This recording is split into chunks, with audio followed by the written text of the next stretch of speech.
carrière, mon rêve ambitieux. Rêve grand et bâtis ton futur. Choisir sa carrière est un vrai casse-tête chinois.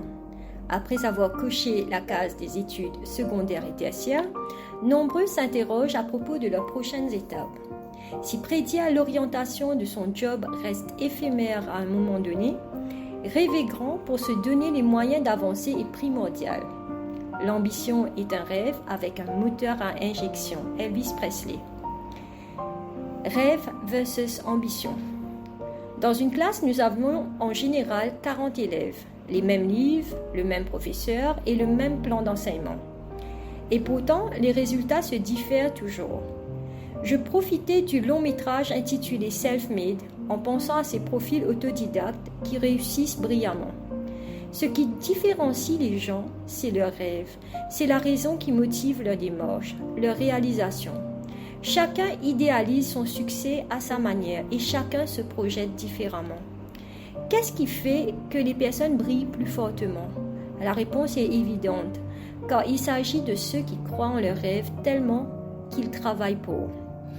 Consciemment, ils avancent en se fixant toujours des objectifs à atteindre. Mon associé Ken Lee s'inspire de la méthode Kaizen, une méthodologie qui découpe un gros objectif en petites tâches qui se complètent progressivement vers la concrétisation du projet. Petit à petit, l'oiseau fait son nid, comme on dit. Le point intéressant de la méthode Kaizen est la collaboration et la responsabilisation. Autonomie et responsabilisation, des qualités moteurs qui permettent de reconnaître des profils plus accrochés à leurs rêves. Pour rêver plus loin et plus grand, il faut se sentir libre de réfléchir, d'agir et parler. Quand j'étais responsable des ressources humaines dans le secteur des TIC, je devais recruter des candidats ayant de l'expérience dans l'administration des serveurs et applicatifs. Mes meilleurs profils étaient souvent des gamers qui s'amusaient à craquer des jeux, des techniciens qui se sont donné les moyens d'automatiser leurs interventions récurrentes pour gagner en efficacité. J'ai toujours adoré les profils qui savaient prendre des initiatives, car c'était la base de la responsabilisation, ce qui implique la prise de risque en assumant les retombées. Quand nous prenions un risque, nous misons sur une réussite ou une perte et nous apprenons des conséquences. Donc l'autonomie autorise la prise d'initiative et l'innovation au quotidien. Et c'est ainsi que l'individu découvre son potentiel et sort de sa zone de confort continuellement. Une phase incontournable de sa montée en compétences.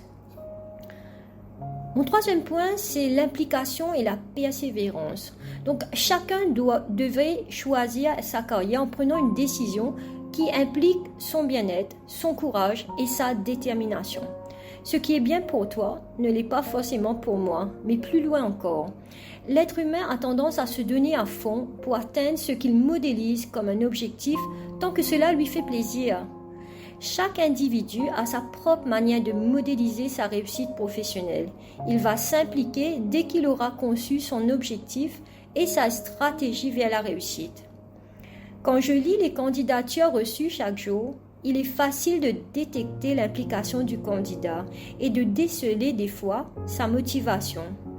Les profils impliqués et persévérants arrivent à démontrer leur authenticité et le chemin de la réussite choisie. Le parcours professionnel sur le CV expose les sentiers battus, son savoir-faire, son savoir et son savoir-être. Nous pouvons y trouver le caractère persévérant et tenace qui a consolidé sa progression dans le temps en défendant son but. Les formes du savoir. Nos compétences se déclinent sous notre savoir-faire, notre savoir-être et notre savoir. Chacun est maître à bord de son vaisseau. De l'orientation de sa carrière car il détient les rênes et fait les choix qui sculpteront son évolution.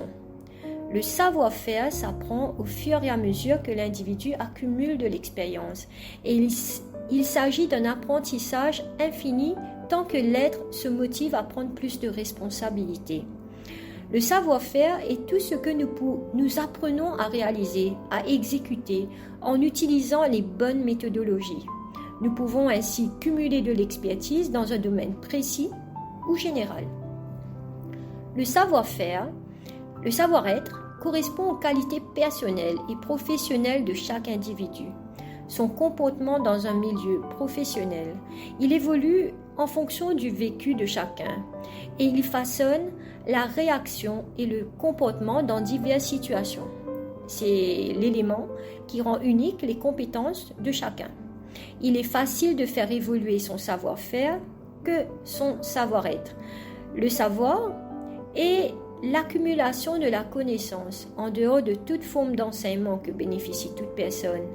Elle concerne la recherche spontanée, la curiosité, l'auto-apprentissage, un vrai mélange entre la volonté de se cultiver, d'innover, de connaître, à une démarche axée vers la curiosité personnelle, la satisfaction de chaque individu.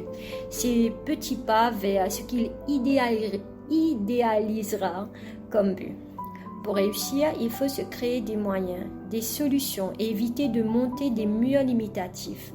Il faut prendre le large et se permettre de décider, de tester et de choisir en toute liberté et sans contrainte son chemin professionnel.